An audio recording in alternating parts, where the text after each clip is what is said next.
In every town near a mountain there's always a legend. In my town, nestled deep in the Rocky Mountains, we had the Silent Summit.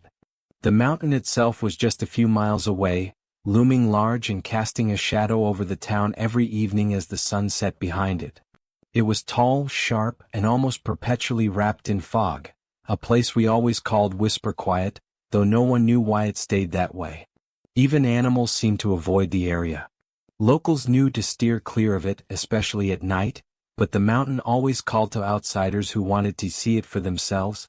When the Carters moved in from out of state, they bought the old house right at the foot of the mountain. At first, they seemed like any other family looking to escape city life. A husband, a wife, and their teenage daughter, Emily. They were nice, friendly, always waving to neighbors or stopping by the market in town. It didn't take long for Emily to make friends either. My sister, Sarah, was in Emily's class and they became fast friends, bonding over their shared love for photography and hiking. The first time Sarah came home, she had a distant look in her eyes. She'd mentioned they went for a short hike near the Carters' property, just at the edge of the Silent Summit. "It's strange," she said that night, her voice almost a whisper. "I thought I heard voices up there, but we were the only ones on the trail." I brushed it off, figuring it was just the mountain winds or her imagination. But her face was pale, her eyes unfocused, like she was somewhere else entirely. Over the next few days, her fascination with Silent Summit grew, along with Emily's. They started spending more time up there, coming home with stories of strange markings on trees, eerie sounds, and once, a flicker of movement they could never quite catch in a photograph. One evening, I caught them studying an old map Emily's father had found in their attic, yellowed and fraying, showing old paths up the mountain.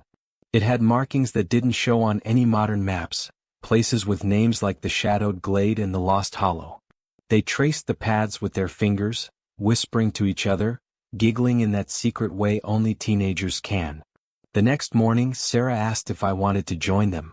"We're going all the way to the top," she said, eyes sparkling with a strange, almost feverish excitement. I thought about it, but something in my gut told me to say no. I knew the mountain was dangerous, knew the paths were overgrown and treacherous. I begged her to stick to the lower trails, but she just laughed it off. They set off around noon. I watched them disappear into the trees, their laughter ringing out as they followed the barely visible path winding up the mountain. Hours passed. Evening fell and still they hadn't returned. When my parents realized they were missing, they called the town sheriff, who organized a small search party. The search went on well into the night. Shadows stretched long and deep, and the mountain loomed dark and ominous against the starlit sky. I waited at the base, my heart racing, fear clawing at my throat. I can't explain it, but something about the mountain felt different that night, as though it were alive, watching us. Occasionally the wind would pick up, and for a moment, I thought I could hear faint voices, whispers carried down from the summit.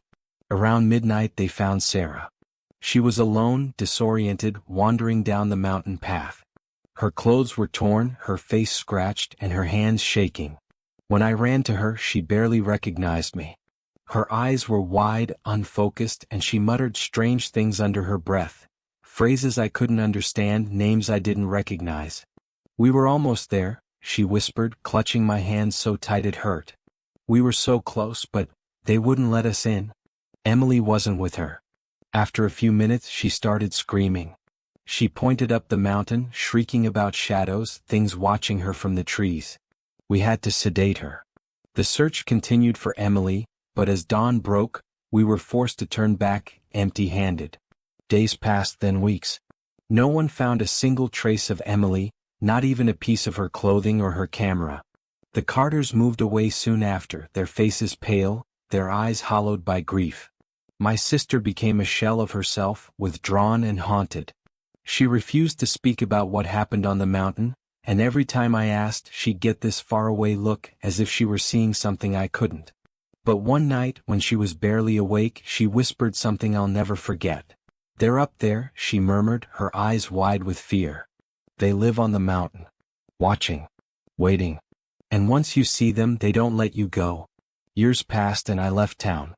But every once in a while, I'd hear from someone back home, and every time the story was the same. Someone new, a tourist or a hiker, would go missing on the Silent Summit.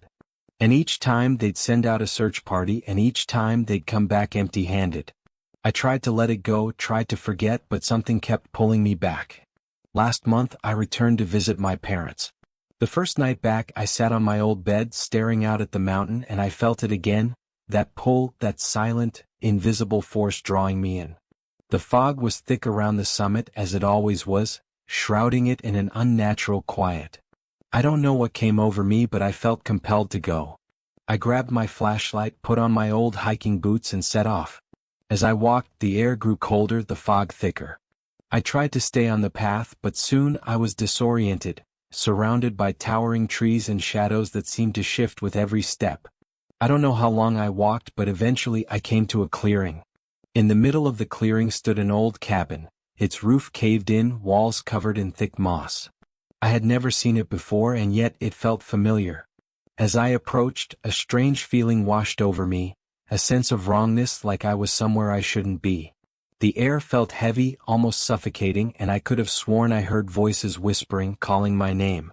I reached for the door, my hand trembling, and pushed it open. The inside was dark, the air stale and thick with dust. But as my eyes adjusted, I saw them.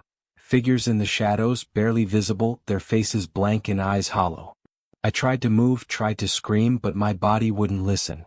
One of them stepped forward, and I saw her face. It was Emily. Her skin was pale, her eyes empty, but there was a glimmer of recognition. She opened her mouth, and her voice was a faint whisper, barely audible.